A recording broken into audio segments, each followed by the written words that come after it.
दिल्ली से आ रही है, जहां दिल्ली में संसद सत्र को लेकर सर्वदलीय बैठक जारी है। 4 दिसंबर से शुरू हो रहा है संसद का शीतकालीन सत्र। संसद के पुस्तकालय भवन में सर्वदलीय बैठक आज। इस वक्त की बड़ी खबर हम आपको बता रहे हैं दिल्ली से, जहां 4 दिसंबर से शुरू हो रहा है संसद का शीतकालीन सत्र। संसद के पुस्तकालय भवन में सर्वदलीय बैठक। वहीं दिल्ली में संसद सत्र को लेकर सर्वदलीय बैठक जारी है।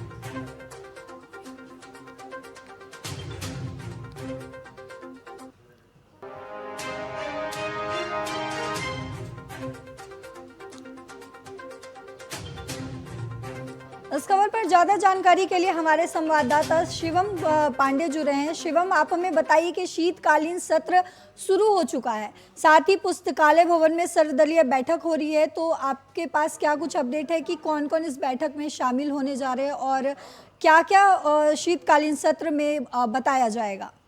हाँ बिल्कुल पल्लवी जी, आपको बताना चाहूंगा कि संसद का शीतकालीन सत्र 4 सितंबर से शुरू हो रहा है, लेकिन आज सर्वदलीय बैठक संसद परिसर के पुस्तकालय में बुलाया गया है, जिसमें बात किया जाए तो कहीं ना कहीं जो संसदीय कार्य मंत्री प्रहलाद जोशी ने ये बैठक बुलाई है और कई मुद्दों पर उसमें कई नेता भी शामिल हुए हैं। क्योंकि बात किया जाए कहीं ना कहीं देखा जाए तो उसमें पीयूष गोयल, राजनाथ सिंह और कई नेता ऐसे दिग्गज शामिल हुए। और विपक्ष की बात किया जाए तो कहीं ना कहीं जयराम रमेश और कई दिग्गज नेता शामिल है और कई मुद्दों पर, क्योंकि देखा जाए शीतकालीन सत्र में कई मुद्दों पर बातचीत रखा जाएगा और उनमें एक अलग रणनीति बनाई जाएगी कि आखिर शीतकालीन सत्र में जो बहस किया जाएगा, जो वार प्रत्यावार किया जाए, उन किन मुद्दों पर किया जाएगा। कई मुद्दों पर भी बहस किया जाएगा, चाहे वो पक्ष की तरफ देखा जाए या विपक्ष की तरफ से।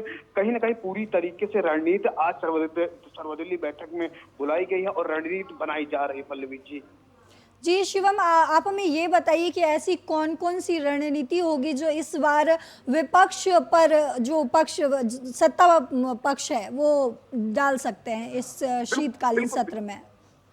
तो बताना चाहूंगा कि देखा जाए तो कहीं ना कहीं संसद के अंदर 37 विधेयक लंबित है, जिसमें से देखा जाए तो कहीं ना कहीं 12 विधेयक को इस जो शीतकालीन सत्र में पास करने का मुद्दा बनाया जा रहा है, जिसमें आईपीसी है, सीआरपीसी है और एडवांस कई ऐसे शामिल है जिसको इस शीतकालीन सत्र में पास किया जाना है। लेकिन वही विपक्ष की तरफ से बात किया जाए तो विपक्ष लगातार सरकार के खिलाफ सवाल खड़े करते हुए नजर आएगी, क्योंकि देखा जाए कि इससे पहले भी कई बार ऐसे हो रहा है कि सरकार पर कई बार सवाल खड़े पर जो प्रश्न चिन्ह होता है विपक्ष लगातार सरकार के लगाती है। लेकिन सरकार का क्या होता है कि सरकार की उन सुविधाओं को, मूलभूत सुविधाओं को लोगों को गिनाते हुए कहीं ना कहीं जो विपक्ष को भी उनका प्रयोग बताते हुए कहीं ना कहीं बिल को पास करवाती है। लेकिन अब की देखा जाए तो कम से कम लगभग 12 विधेयक हैं जिसको सरकार को पूरी तरीके से पास करवाने की जरूरत है। और देखा जाए जी।